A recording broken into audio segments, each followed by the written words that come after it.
you bragged that you have sexually assaulted women. Do you understand that? No, I didn't say that at all. I don't think you understood what was said. This was locker room talk. I'm not proud of it. I apologize to my family. I apologize to the American people. Certainly, I'm not proud of it. For the record, though, are you saying that what you said on that bus 11 years ago, that you did not actually kiss women without consent or grope women without consent? I have great respect for women. Nobody has more respect for women than I do. So for the record, you're saying you never did that? I said things that, frankly, you hear these things I said. And I was embarrassed by it, but I have tremendous respect for women. Have you ever done those things? Women have respect for me.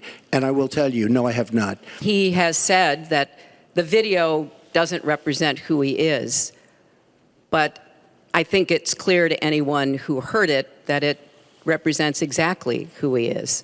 If you look at Bill Clinton, far worse, minor words, and his was action.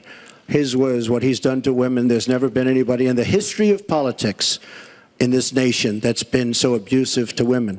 So you can say any way you want to say it, but Bill Clinton was abusive to women. Hillary Clinton attacked those same women. I am reminded of what my friend Michelle Obama advised us all. When they go low, you go high. And I was so surprised to see him sign on with the devil. But when you talk about apology, I think the one that you should really be apologizing for, and the thing that you should be apologizing for, are the 33,000 emails. It's just awfully good that someone with the temperament of Donald Trump is not in charge of the law in our country. Yeah, because you'd be in jail. Secretary Clinton.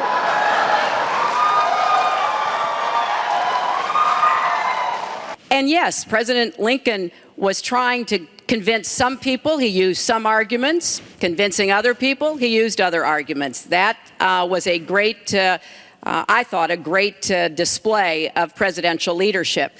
She lied. Now she's blaming the lie on the late, great Abraham Lincoln. That's one that I haven't.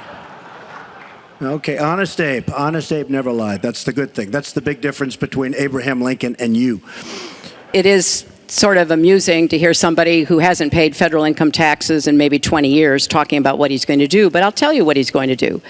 His plan will give the wealthy and corporations the biggest tax cuts they've ever had. Did you use that $916 million loss to avoid paying personal federal income taxes? Of course I do. Of course I do. And so do all of her donors, or most of her donors. I know many of her donors. Her donors took massive tax write-offs. My question is, do you believe you can be a devoted president to all the people? I would be a president for all of the people, African Americans, the inner cities.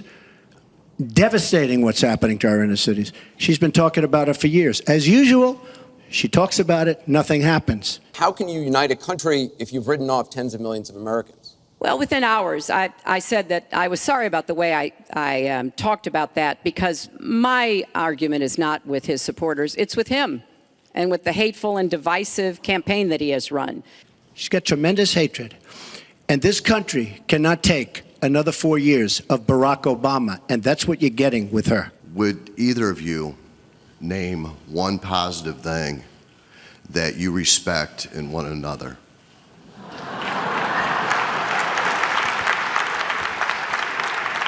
Well, I certainly will.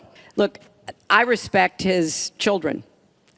His children are incredibly able and devoted, and I think that says a lot about Donald.